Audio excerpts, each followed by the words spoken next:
Assalamualaikum warahmatullahi wabarakatuh. Baik adik-adik sekalian, pada kesempatan kali ini kakak akan menyampaikan materi tentang kerajaan-kerajaan maritim Indonesia pada masa Islam. Nah, tujuan dari pembelajaran kali ini yaitu supaya kalian tahu apa saja sih kerajaan maritim Indonesia pada masa Islam. Baik, sebelum kita mulai materi, di sini kakak akan memberikan motivasi kepada kalian semua.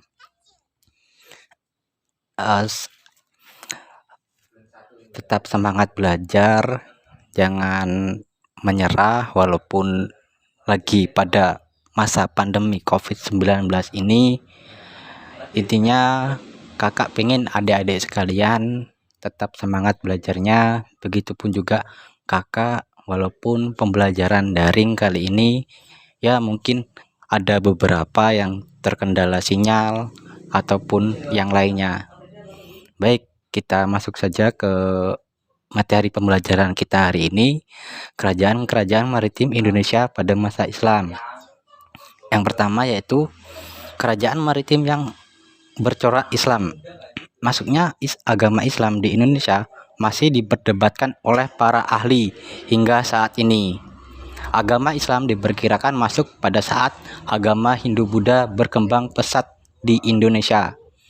Masuknya Islam juga diperkirakan melalui jalur perdagangan.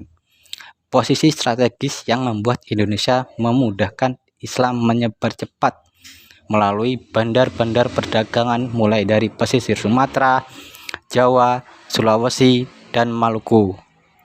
Jadi pada saat itu penyebaran agama Islam itu sangat cepat dan sangat strategis dikarenakan wilayah perdagangan Indonesia itu berjalan dengan lancar. Istilahnya masuknya itu berkembang cukup baik dan cukup lancar, dan dibawa dari pesisir Sumatera, Jawa, Sulawesi, dan Maluku. Yang pertama yaitu ada Kerajaan Aceh. Kerajaan Aceh merupakan kerajaan di Kepulauan Indonesia yang besar karena adanya arus perdagangan laut internasional. Selain menjadi pelabuhan transit yang kemudian berkembang menjadi kota pelabuhan, dan akhirnya Kerajaan Aceh juga merupakan daerah penghasil yang mengekstrak hasil dari pendalaman Sumatera bagian utara. Aceh didirikan raja pertamanya yaitu Ali Mukhayat Shah 1514 sampai dengan 1530 Masehi. Kehidupan ekonomi masyarakat di Aceh. Jadi kehidupan ekonomi masyarakat Aceh ini adalah bidang pelayaran dan perdagangan. Pada masa kejayaannya, perekonomian berkembang pesat. Penguasaan Aceh atas daerah-daerah pantai barat dan timur Sumatera yang banyak menghasilkan lada. Ada beberapa komoditas perdagangan kerajaan Aceh. Di antaranya lada, emas, minyak tanah, kapur barus, dan sutra. Paham ya anak-anak sampai di sini? Kita lanjut, yaitu kehidupan budaya di Kerajaan Aceh.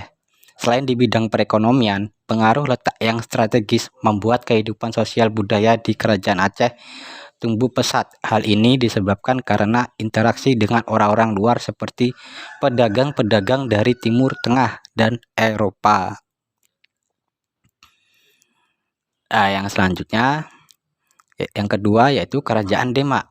Demak merupakan sebuah kabupaten yang terletak di Provinsi Jawa Tengah.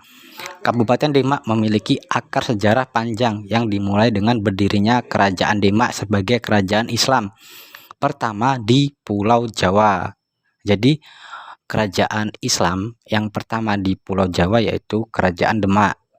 Dikarenakan Kerajaan Demak ini berperan besar dalam Islamisasi di Pulau Jawa. Kemudian kehidupan politik pada masa Kerajaan Demak. Kerajaan Demak didirikan oleh Raden Patah. Raden Patah berkuasa pada 1500 sampai 1511 Masehi. Sepeninggal Raden Patah, Demak dipimpin oleh Pati Unus.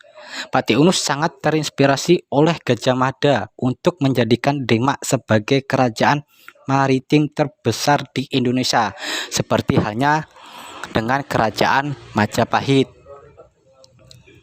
Lalu, kehidupan ekonomi pada masa kerajaan Demak yaitu menitik beratkan pada kegiatan maritim dan agraris. Sebagai kerajaan yang terletak di pesisir, Pelabuhan Demak berkembang menjadi pelabuhan transito yang menghubungkan perdagangan internasional antara Indonesia bagian barat dan Indonesia bagian timur. Dan yang terakhir yaitu Kerajaan Gua Talu. Gua Talu merupakan kerajaan Islam yang terletak di Sulawesi Selatan. Pada awalnya kerajaan Gua Talu merupakan dua persekutuan yang terdiri atas kerajaan Gua, Kerajaan Talu. Pada 1528, kedua kerajaan tersebut bergabung menjadi kerajaan yang namanya disebut Kerajaan Gua Talu atau dikenal dengan sebutan Kerajaan Makassar. Kemudian kehidupan politik. Islamisasi kerajaan Gua Talu dimulai pada 1605 Masehi. Bangsawan kerajaan Gua Talu pertama yang memeluk agama Islam adalah penguasa dari Talu bernama Karyang Katanga. Setelah memeluk Islam, ia diberi gelar Sultan Abdullah. Selanjutnya Raja ke-14 Gua Manggarangi Daeng Manrabia 1593 sampai dengan 1639 Masehi.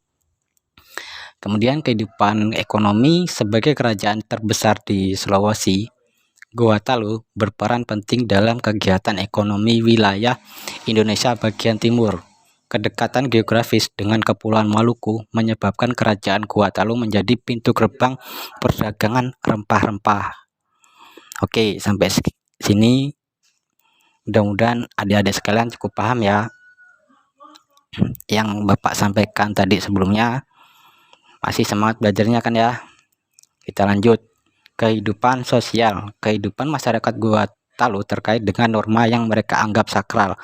Norma kehidupan masyarakat tersebut diatur berdasarkan adat dan agama Islam yang disebut Pangakdakang. Sementara itu kehidupan sosial Gua Talu cenderung bersifat feodal.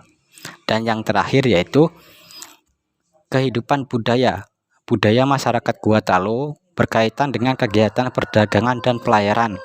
Sebagai kerajaan maritim, Gua Talu memiliki industri pembuatan kapal maju. Kapal layar pinisi buatan masyarakat Gua Talu mampu mengarungi samudra hingga Australia, India, Timur Tengah, dan pantai timur Afrika. Nah, jadi itulah adik-adik beberapa kerajaan-kerajaan Indonesia pada masa maritim ataupun kerajaan-kerajaan maritim Indonesia pada masa Islam. Yang pertama yaitu tadi kerajaan Aceh, baik dalam kehidupan ekonomi masyarakat, kehidupan budaya.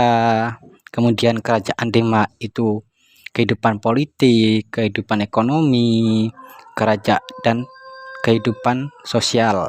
Dan yang terakhir yaitu ada kerajaan Gua Talu, bagaimana kehidupan politiknya pada masa itu, kehidupan ekonomi, dan kehidupan sosial maupun budaya. Baik, cukup sekian. Terima kasih atas partisipasinya. Jadi kita simpulkan materi pada kali ini yaitu masa penyebaran Islam di Indonesia ataupun kerajaan-kerajaan maritim Indonesia pada masa Islam itu penyebarannya sangat luas dan sangat strategis. Demikian yang dapat kakak sampaikan.